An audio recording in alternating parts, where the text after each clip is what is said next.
I am Monster D, and tonight I am going to read to you a story.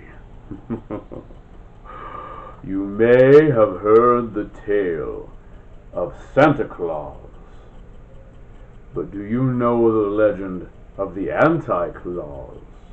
I speak, of course, of Krampus.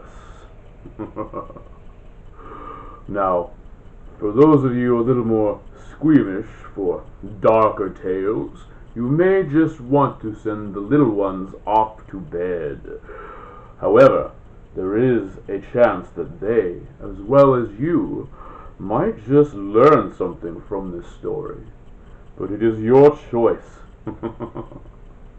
I read this tale from the children's book, Krampus, A Christmas Tale, by Nina Osegueda.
To Willie, for reading this every year, and to my friends for listening. The story I am about to tell is older than you know. My hope is children understand and from this story grow. Once there lived a little boy whose father went away, so hurt was he by being left, he made the town his prey. The cats he'd chase through alleys, and the girls he'd pull their hair. The other boys he'd break their toys, to his own mother swear. My son, his mother pleaded, please, you must learn to behave. Your father fights so far away, so can you not be brave?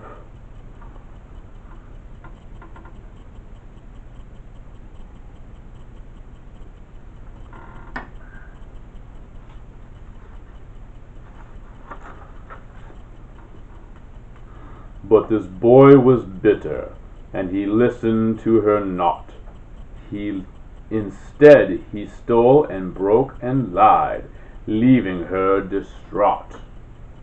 You know you should still behave, my son, his mother begged him sad.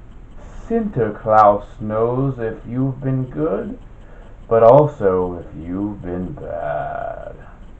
The boy ignored her words, of course, and early Christmas Eve crept into her room to steal buttons on her sleeve.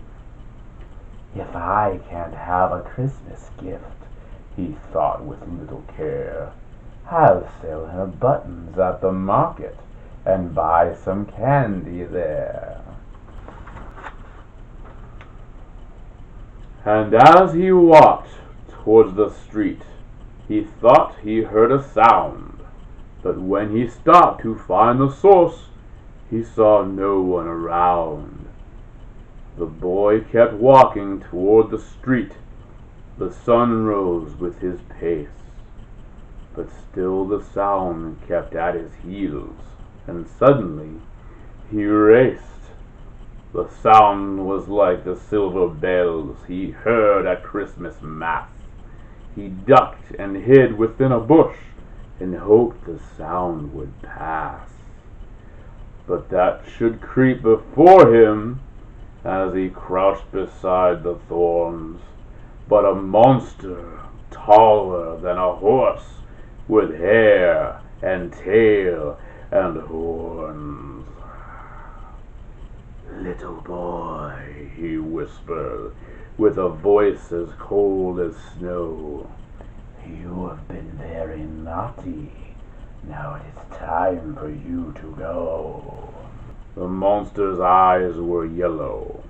He bore a hairy coat, and rather than 2 feet he stood, on hooves just like a goat. His breath was hot and rancid, though it chilled the boy so grim that he could only stumble back as fear conquered his limbs.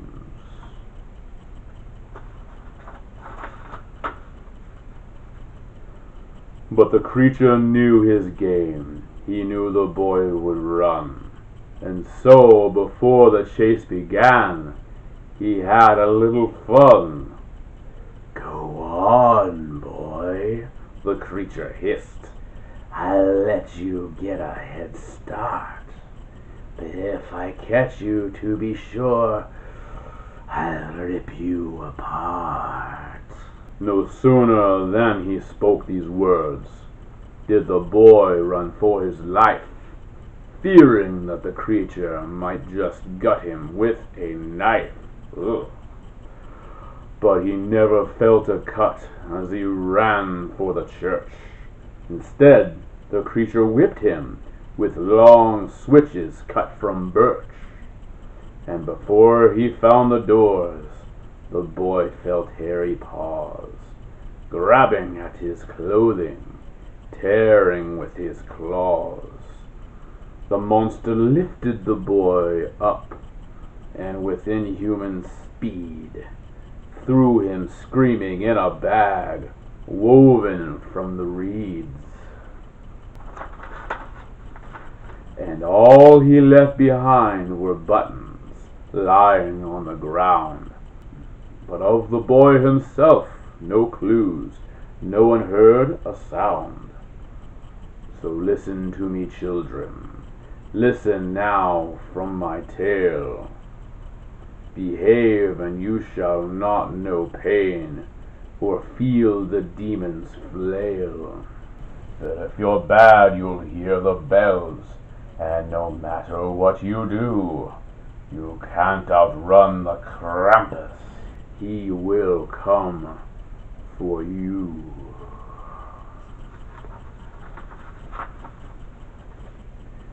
The end. Well, if you're still with me, if you have not fled to shiver beneath the covers, I thank you for sitting and enjoying this story with me. I hope you all are on your best behavior throughout these holidays. Thank you, and stay positively monstrous.